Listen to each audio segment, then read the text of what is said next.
Michael Fennick. Good morning to you. Good How are morning you, to you. sir? Fine, thanks. Good. Yourself? Yeah, I'm great, thank you. Nice views. Very nice view. Yeah. So, hello to everybody. We are in Malta at the moment, on the roof terrace. So, worst things happen. Quite lucky to be here. Actually, it's the morning after the night before.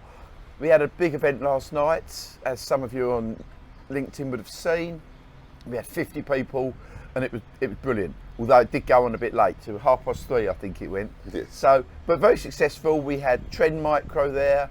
We had James Hall, the CTO storage from HPE, flew over from the UK, and we had Cyber One, who do managed SOC, security operations centres. So.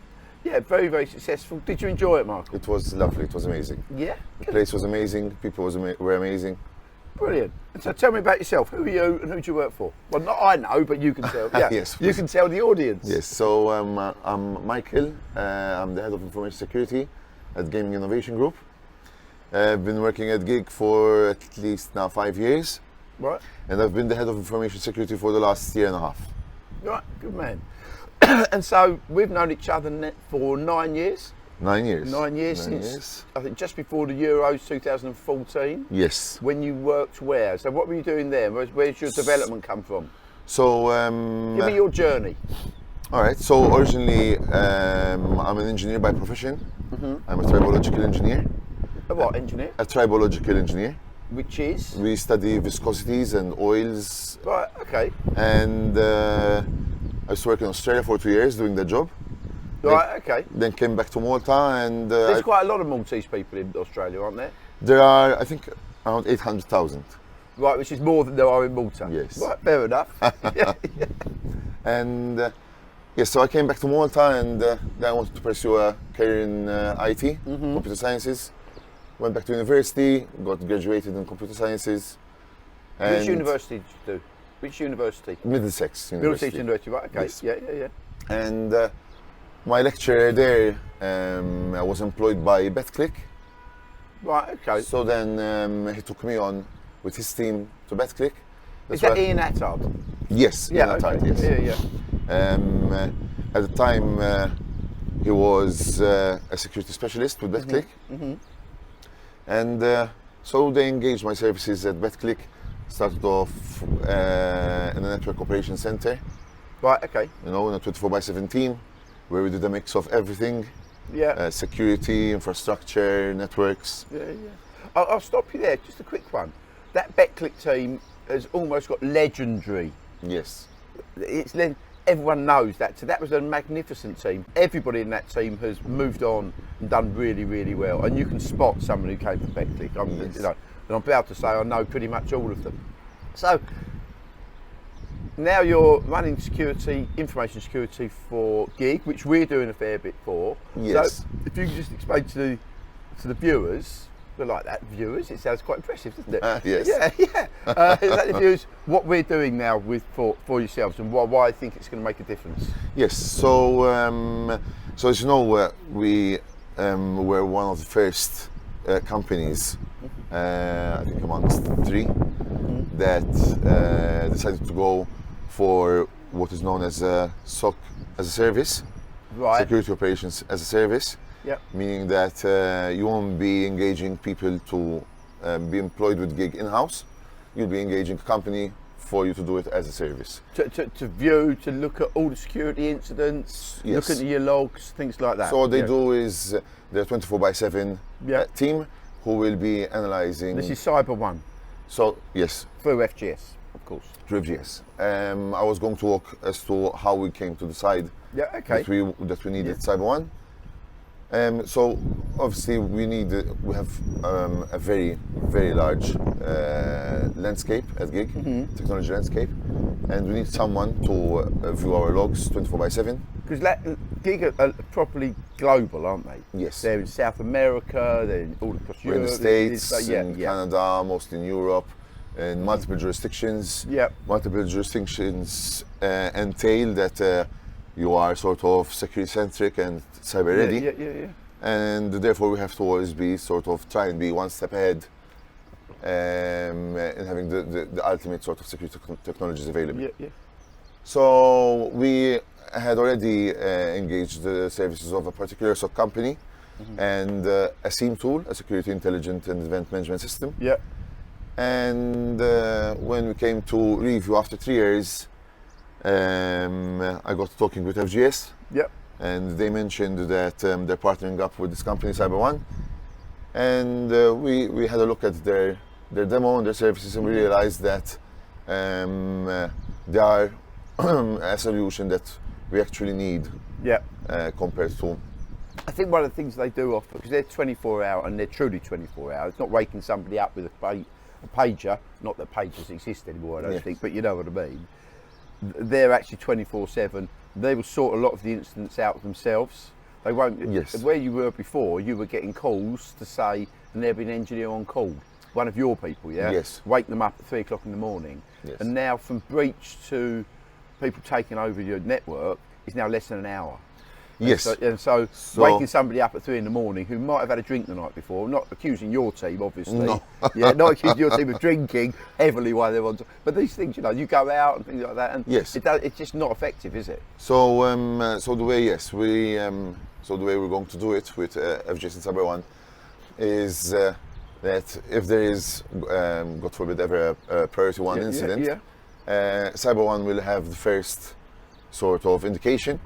As soon as they confirm that it's like a true positive, and then they will gauge the severity, and they would have a limit of allowance to either disengage that particular asset from the network and work in parallel with our on-call engineer to mitigate whatever incident it is. Yeah, so I'm really pleased with this because CyberOne, who the CEO was over last night and spoke, they've done exceptionally well. They've got such a good reputation, so we definitely won't be letting you down. So tell us what you know about FGS. What do you feel about FGS? Because we know each other. Yes. But we have hit the iGaming market over here, and it's just expanding. And we're looking to set it up. Andalusia, Gibraltar is our next step, which we went over with, didn't we? Yeah. So what do you think the islands and the community here view FGS as? So, and you've got to say nice things, Michael. Yes. Yeah. And I only have nice things to say. Oh, you're a top man. Thank you very much. Well, yes. Well, as you know, I got to know you 9 years ago. That's when I got to know FGS. Yep. We started off with a particular solution as a backup system for BetClick. Yeah, we did. Yeah. And sort of. Myself and my management at BetClick sort of realized that, we were dealing with. Did you hear that thunder? Yeah. No, what was it? It was fireworks. Oh, it's fireworks. What is it? There's fireworks during the day? Well, it's our festival. Well, probably there's a particular feast somewhere. Feast, yeah. Yes. Okay. There's a mixture of everything here on the island. Malta's got a lot. Yeah. So I think it was. Store once? No, that was the second. The first one, we took all the massive database servers out of Gibraltar. Yes. Yeah, and we took them into Paris. When we took them, we replaced them. Yes. With we migrated everything from Gibraltar to Paris, which was one of the best successful migrations ever for BetClick. Performance-wise, we enhanced the product. Yeah. That's where we immediately knew that we were dealing with a professional company because you came over. You didn't just contact us by a video call and let us be. You followed up after making the sale. You built up a relationship with us. It became like a personal relationship as well. Yeah. And from the onwards, then when you started expanding with other businesses, Malta's a small island. People know other people, and every time I meet someone from other companies, like Betson and Kazumo, they always have nothing but praise for FGS. No, I appreciate that. They know their stuff when it comes to especially hardware as well. And now you're building as well the product like Sure Stuff, which made a hit with the companies as well. Yeah, it has. Which we'll mention in a second. Yeah. So now, as I said, I've known you for 9 years. I've got to meet the team more than once. Yeah. Everyone's so nice, and No, I appreciate You know, every time we're over in London, even for a holiday, they make sure that they welcome me there, and you know, it's. And I'm proud of them. I think it's not just a professional relationship as well. Now it became like, you know, part of the family. Part of the family. Yeah, I think the Maltese culture is definitely different than the UK. I'll tell you what I see. I don't know whether it is an Arabic undertone, but if people trust you and like you, that introduction, the person who you've been introduced to will trust and like you straight away. They're not a suspicion. They think if I've been trusted by somebody they know, that comes over, and that's quite Arabic. So I used to have it's quite Semitic. Yes. I used to have a company in Dubai, and that was very, very similar over there. Oh, okay. And so that's why I say the Arabic connection. I don't know whether that's the case. Yes, for sure. Yeah. We have a very big Arabic influence from the past. Yeah, of course. And yes, like culture-wise. Yeah, very, very similar. Yeah. So, but I mean, just so people are aware, the office, we opened the office 5 years ago. 5 years ago, yes. And so fully Maltese staffed over here, but we're still sometimes seen as a foreign company, not a local firm. Which is just the way it is. I think because I'm quite loud and, you know, quite noticeable in some respects. I don't mean that in a big-headed way, and I'm English, so people see this as an English firm, but really it's Maltese firm. Yes. It's a Maltese firm. The director who runs Maltese, and all the people who work here are Maltese. And it's raining now, Michael. Have you noticed? It is raining, yeah. It's not lovely. It's the first time we've done an FGS TV in the rain, but there we are. I mean, just one of the things our team over here does is a lot of software development, which people don't know. You know, all the ferries going over to Gozo, we do all the ticketing systems, the ferries into Sicily, we do all the carports and where all the cars go, etc., and we house them.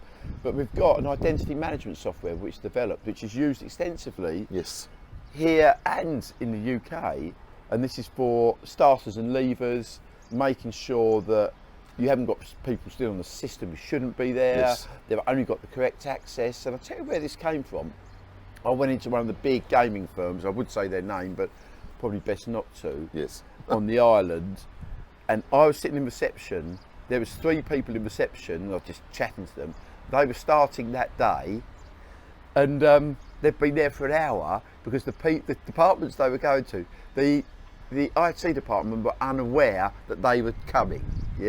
So they were then sent off to Costa Coffee. Oh my goodness. And so that start would have been shocking. They would have gone back and said to their partner, God, it was terrible. My first day, they didn't have a laptop, they didn't have anything ready for me, because you know, you spend so much time, especially in here, but it's very difficult to find good people doing talent acquisition, that once you've got that person they've signed, everything's forgotten about. So the thing with security that we found, and firms have been, the MJ have fined people over here for it, is these people would join, IT in panic because they didn't know, and they give them every access. All the accesses. Just to get them out of the way that day, and then forget about them. So you've got brand new people on probation, been here a week, and they've got access to everything. And that would have flown for years, some of these people stayed that. And even, and as you're saying, something that Sure Staff mitigates as well is the enhancement of offboarding as well. Absolutely. Which is very important for security. Because having scattered accesses after leavers is a potential compromise for the company. Massively, And also you pay licenses. And this actually contacts Microsoft, and this is software that we've developed, it's very bespoke. But it's helped tremendously organisations. We're really proud of it, to be honest. So, but Malta was the first country that really took that on. And now it's into the UK, into banks in the UK, and over in Japan and the likes. So but that was all developed from our office in Malta. And that's another secret that we don't like to tell people, that we've got software developments over here. And we decided not to tell anybody the good stuff, so but why not? I'm afraid, Michael, as it started to rain, I think we'll cut this one off and go and have a cup of tea. For sure. But thank you very much for coming. Thank you for the invite. Especially after such a late night last night. And thank you so much. It's always a pleasure. Never a chore. Never a chore.